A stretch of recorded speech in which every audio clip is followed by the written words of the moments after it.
Evet dostlar, erkenden kalktık, balonları izledik. Kapadokya nostaljisi yaptık kendimize. Kaldığımız karavan park alanı, daha doğrusu otopark. Burada elektrik, su yok ama hemen Pamukkale travertenlerinin girişinde bir yer. Güzel ağaçlık içerisinde. Bir de merkezi bir yer. Hemen marketlere, restoranlara, lavabolara yakınsınız. Burada 2 tane lavabo var bu arada. Yani lavabo sıkıntısı da yok. Elektrik suyunuz da varsa dediğimiz gibi burada konaklayabilirsiniz. Çünkü kamping konaklamaları oranla 1/4 diyebilir miyiz ücreti? Aynen öyle. Güvenli de bir yer. Zaten otopark sorumluları var. Bizce tavsiye edilebilir. Hadi bakalım şimdi yavaş yavaş travertenlerin yanına gidelim. Evet, şimdi antik kente gideceğiz. Agora'ya dolaşacağız. Antik tiyatroya çıkacağız. Ve en sonda Kleopatra havuzu. Kleopatra havuzunu hep ben söylüyorum. Çünkü en çok ben seviyorum. O hep Evet, bende. hep sana bırakıyorum. Evet.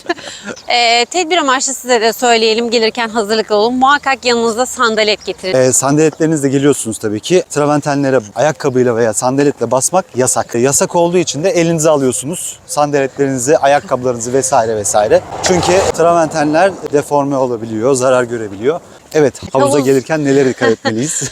Havuz içinde su altında dalabiliyorsanız gözlüğünüzü, Aynen. havlularınızı, mayolarınızı yanınıza almayı unutmayın. Çünkü bu eşsiz alanda bence yüzmek isteyeceksinizdir. Kışın da gelebilirsiniz. Evet. Sıcaklık Sıcaklık hep 30-35 derece Evet. galiba sanırım. Hep sıcaklık var. Yani her mevsimde girebiliyorsunuz. Aynen öyle. Umarım hala o ilk gördüğümüz zamanki kadar güzeldir. Şimdi biz gişelere doğru geldik. Müze kartlarımızı hazırlayalım, içeri girelim. Sonra içeride görüşürüz.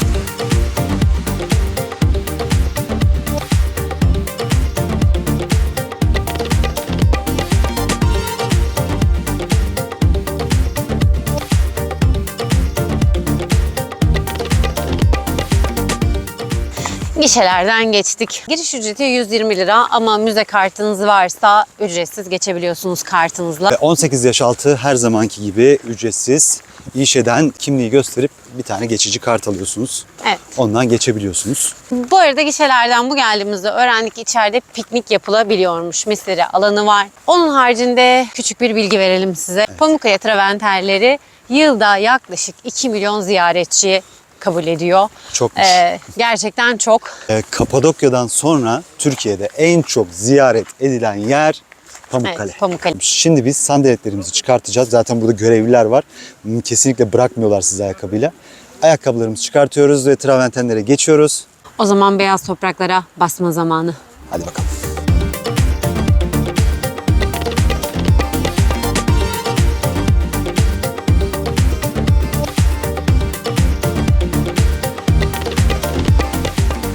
Evet sevgili dostlar, şu arkamda gördüğünüz taşlar tam tamına 400 bin yıllık.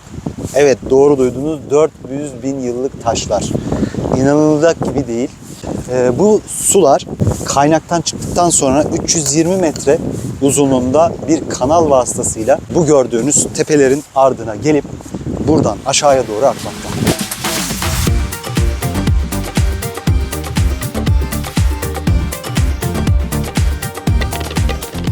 'Bu bölgede ayrıca sıcaklıkları 35 derece ve 100 derece arasında değişen 17 kaynak suyu var.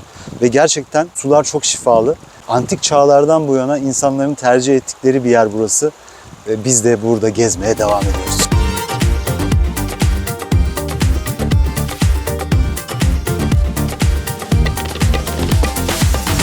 ...35 derecedeki bu termal su oksijenle buruştuğu zaman içerisindeki kalsiyum karbonattan dolayı zaman içerisinde jelleşiyor. Aslında ilk çıktığında toprak jel kıvamındayken daha sonra gördüğünüz gibi kemik rengi beyaz taş haline dönüşüyor.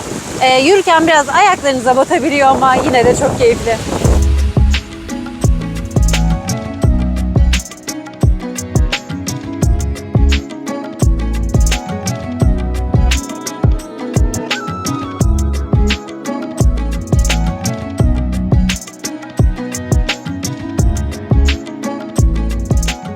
Arkamda gördüğünüz su kontrollü olarak travertenlere veriliyor. Neden? Çünkü eğer fazla su verilirse travertenler üzerinde yosunlaşmaya sebebiyet veriyor. Hatırlarsanız yıllar önce travertenler yok olma tehlikesi yaşamıştı. Ama onun sebebi buradaki otellerdi. Ve buradaki otel sayısını azalttılar ve travertenleri koruma altına aldılar.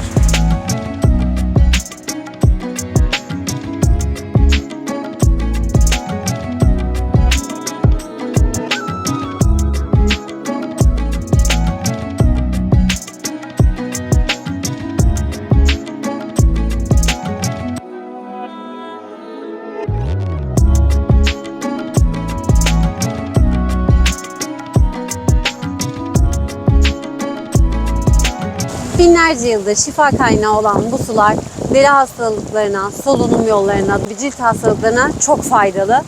Ayrıca Pamukkale travertenleri UNESCO Dünya Mirası listesinde yer alıyor.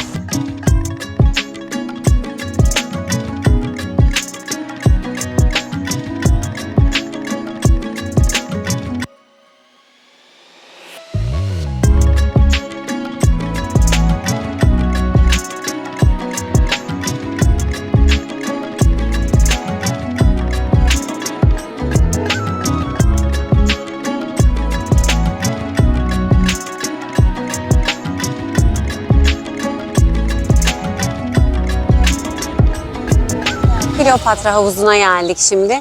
İçeriye giriş 130 lira kişi başı. Ama müze kartınız varsa, gişelerden müze kartı aldıysanız %50 indirimle içeriye giriş yapabiliyorsunuz. İçeriye girdikten sonra açılış kapanış saatine göre o süre zarfı içerisinde bütün gün havuzu kullanabiliyorsunuz. Sadece size küçük bir fiş yazıyorlar. İşte ihtiyaç için dışarıya çıkıyorum diye belirtiyorsunuz. Tekrar havuza dönebiliyorsunuz. Girişte hemen göreceksiniz, sağ tarafınızda restoranlar var. Yeme, içme, istediğiniz her çeşit yemeği, içeceğe sahipsiniz içeride. Ayrıca sevdiklerinize de hediyelik ürünler alabileceğiniz mağazalar var içerisinde. Oraları da ziyaret edebilirsiniz. O zaman sabırsızlıkla beklediğimiz havuza artık girelim. Hadi buyurun.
Havuzdan çıktık. Müthiş bir deneyim, müthiş bir keyif. Yaklaşık bir 3 saate yakın oradaydık. Buralara yolunuz düşerse, düşmezse bile buralara program yapmanızı tavsiye edebiliriz. Her mevsimde gelebilirsiniz. Girişte tekrar teyit ettik bunu. Yılın 365 günü ve yılın 12 ayı açık. Özellikle de girişteki arkadaşlar kışın gelmenizi tavsiye ederiz dediler. Sıcak su ve dışarısı soğuk. Termal havuzlardaki gibi aynı. Gerçekten çok zevkli oluyor. Sadece duşlarda sıcak su yok. Temiz, soğuk bir su var. Onu duş alıyorsunuz. Aynen öyle. Bu da küçük bir bilgi olsun sizlere. Yani şöyle söyleyeyim size, bir sodalı suyun içinde yüzüyormuş gibi hissedin. Sadece limonu eksik. Limonu da sıktığınız zaman limonlu soda. Evet, kendinize yanında limon getirip soda da yapabilirsiniz. Çünkü su alabileceğiniz çeşmeler var, tulumbalar var. Oradan su doldurabiliyorsunuz. Özellikle böbreklere de içildiği zaman iyi geldiğini söylemişlerdi. Bel ağrıları, sırt ağrıları, romatizma, sindirim sistemi, bağırsaklar, inanılmaz. Eklemler çok iyi geliyormuş. Mutlaka Pamukkale'ye gelirseniz bu suya girin deriz. Havuzdan size bahsettik. Şimdi ise neredeyiz? Bergama Krallığı'nın kurmuş olduğu bu muhteşem antik kentin tam ortasındayız.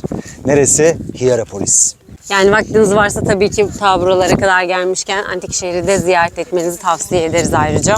Peki ismini nereden aldı acaba bu şehir?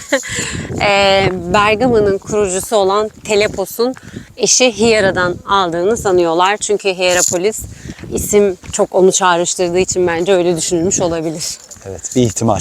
Şimdi öncelikle antik tiyatroya gidiyoruz. Daha sonra Cehennem Kapısı. Meşhur, gizemli Cehennem Kapısı'na O da uğrayacağız. bir de gizemli. Haydi bakalım dostlar. Antik kenti dolaşmaya devam edelim.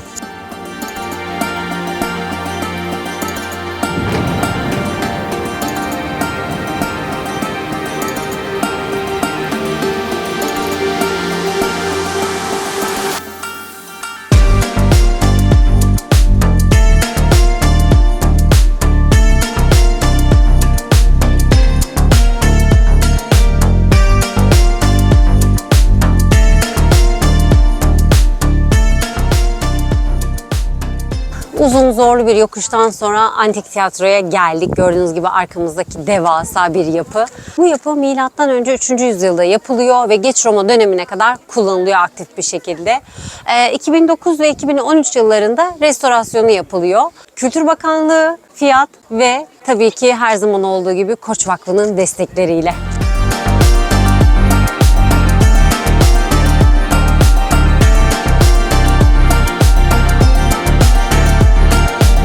Buranın restorasyonu yapılırken de taşların burada değişik bir görsele sebep olmaması için Afyon'dan özel olarak taşlar getirilmiş buraya. Biz de size ne diyoruz? Buradan hemen videomuz bittikten sonra Afyon serimizi izleyebilirsiniz. Şuralara bir yerlere eşim muhakkak link koyacaktır.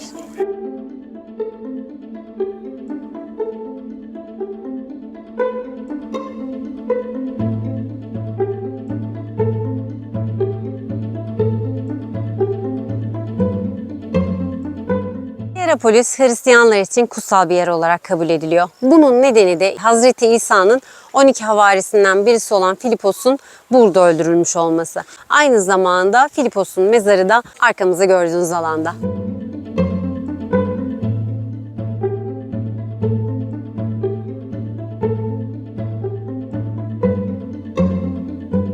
Evet, antik kenti dolaşmaya devam ediyoruz.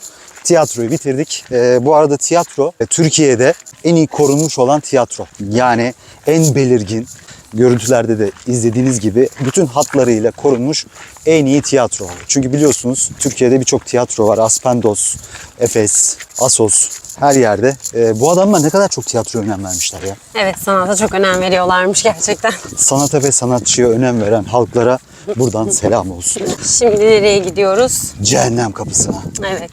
Cehennem kapısı ile ilgili o kadar çok kehanet var ki. Hangi birisini anlatsak bilemiyoruz. Evet, biz hepsini anlatamayacağız ama siz ayrıca araştırın bunu. Bence de. Biz çekimlerini yapalım. Siz araştırmasını yapın çünkü gerçekten çok sıcak. Evet, bize de yorumlardan yazın lütfen.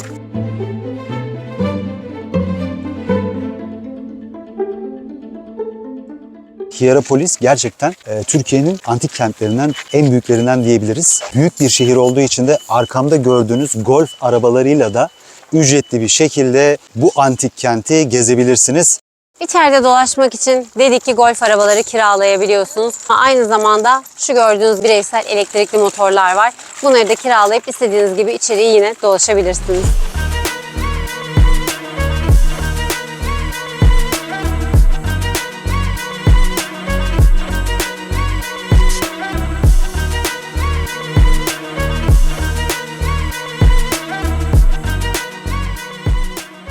Cehennem kapısına geldik. Gördüğünüz gibi arkamızdaki heykelleri, onların detaylarını anlatacağız size. Burası cehennem tanrısı Plüton'a ve karısına adanmış bir sunak.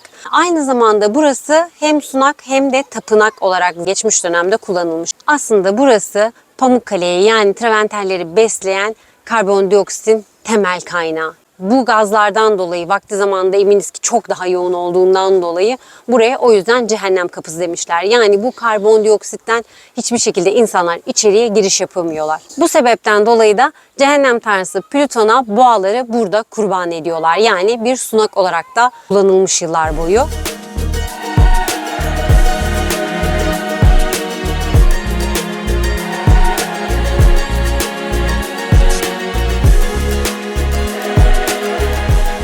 Arkamızda gördüğünüz gibi Plüton'un heykeli var. Hemen yanında cehennem kapısının bekçisi 3 başlı köpek ve hemen diğer iki yanında da 2 ayrı yılan var. Yeraltı dünyasını simgeliyor.